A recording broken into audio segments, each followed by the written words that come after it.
Добрый день, паважаныя сябры! Сёння у музейную ноч мы рады прадставіць вам яшчэ адзін наш онлайн-праект. Што робяць людзі ноччу? Напэўна, спяць у сваіх спальных пакоях. Вось і мы сёння вырашылі паказаць вам спальны пакой Якуба Коласа, які застаецца амаль нябачным для нашых наведвальнікаў. Заставайцеся з намі, і вы зможаце ўбачыць усё уласнымі вачамі і даведацца, што сніў класік. Ну что, пойдем?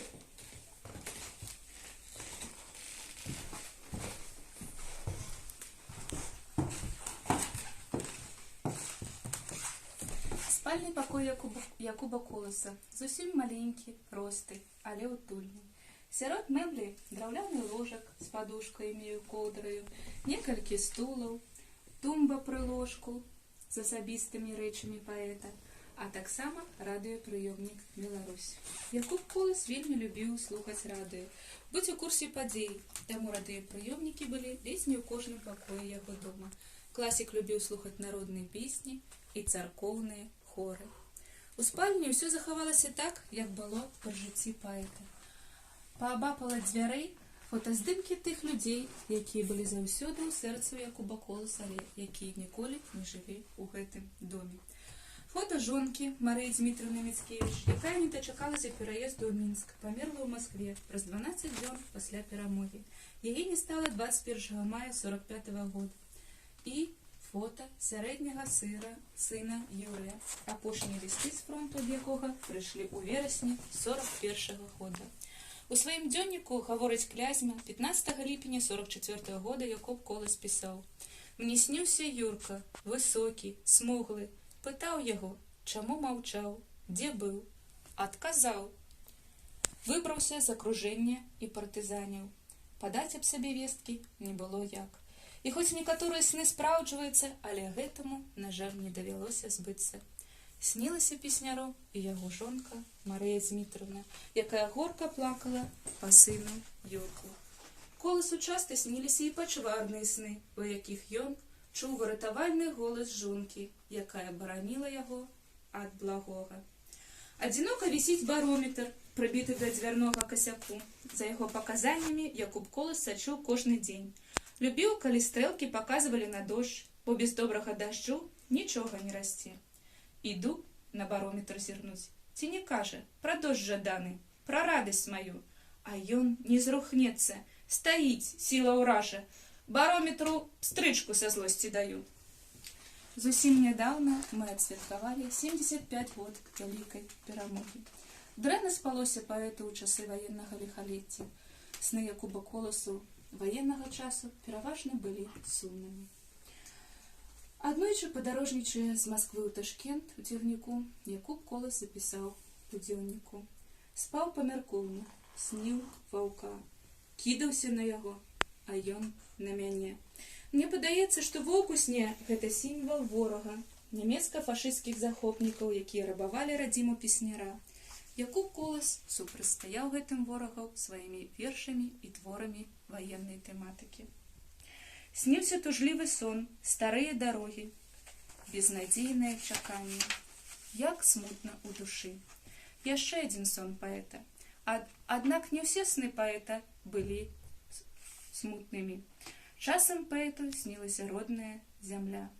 Снілася жытняе поле з густым высокімі жытам, снілася дуброва, збіраў ёй баравікі.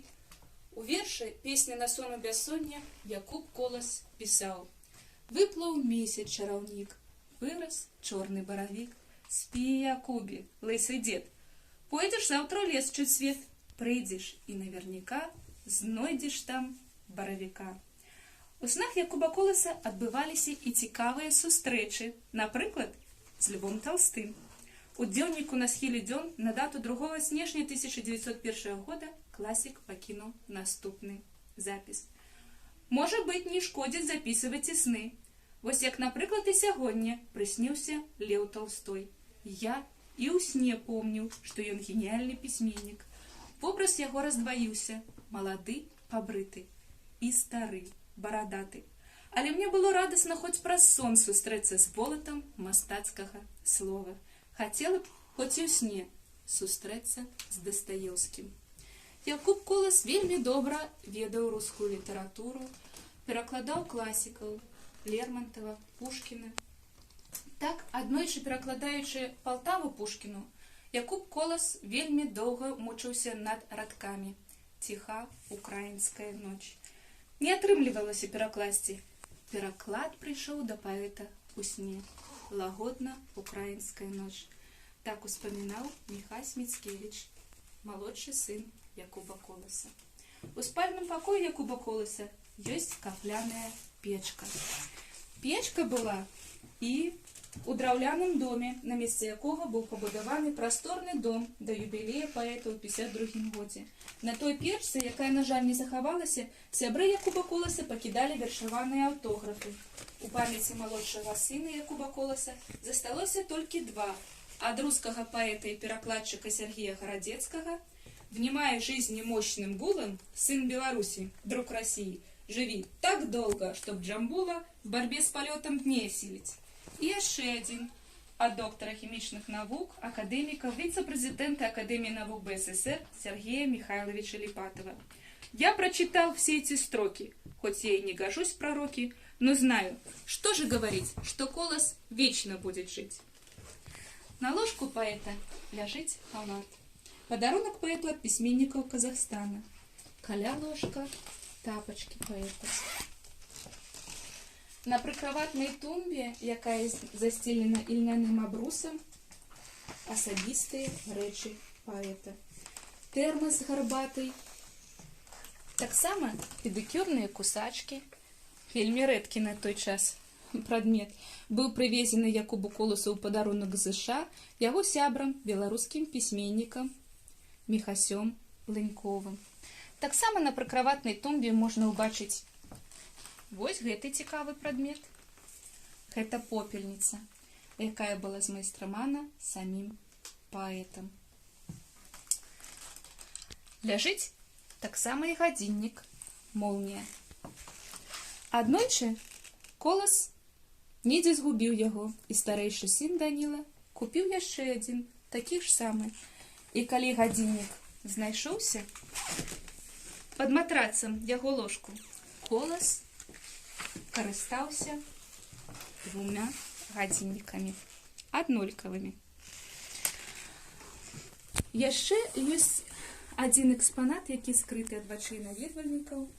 Гэта шкатулка з карыснымі выкапаннямі. Падарунак паэту на 70-годдзе ад супрацоўнікаў Інстытута геалагічных навук АНБССР. Паглядзіце, колькі колбачак з рознымі субстанцыямі.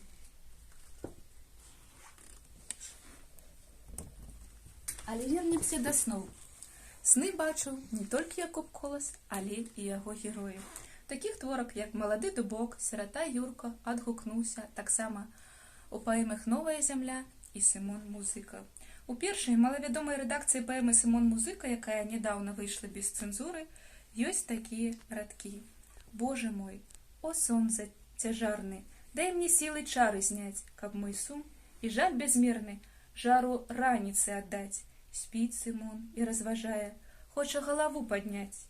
Толькі сіл яшчэ не мае, крыллі вольныя разняць. Ды ён устане, ён ачнецца. Круг не скончыў свой Сымон, на шырокі шлях праб'ецца, хоць мой доўгі будзе сон. Трылогія на ростанях, якой сёлета спаўняецца 65 год з дня выхаду ў друку асобным выданнем, таксама адна з гераінь, Лідачка Мураўская, бачыла сон. Лідачка была чамусь упэўнена, што сягоння да іх прыйдзе настаўнік, і той сон, што прысніўся ёй у гэту ноч, як тлумачылі вясковыя жанчыны, азначаў госця. А снілася ёй, што нейкі пачварны жук біўся аб шкло акна, каб заляцець у хату і укусіць Лідачку. Калі сон пра жука сапраўды азначае прыход Лабановіча, дык Лідачка на жука зусім не злуецца, бо хто ж для яе можа быць госцем, калі не настаўнік. «А я вот и ведала, что вы сягоння прыйдзеце», — сказала Ліда. Ёй хацелася расказаць пра жука, што прысніўся ў гэтую ноч, але стрымалася, бо ставіць у адзін рад жука і настаўніка нязручна. «Сам сябе я калышу, сон прыйдзі ка мне, прашу. Сам сябе я спяваю, Где ты, сон мой питаю? Писал Якуб Колос. Няхай вам спится добра і сняться толькі цудоўныя сны. З вами була Василіна Міцкевич, галоўны захавальнік музею Якуба Коласа. До наступних зустріч у онлайн-ефірі.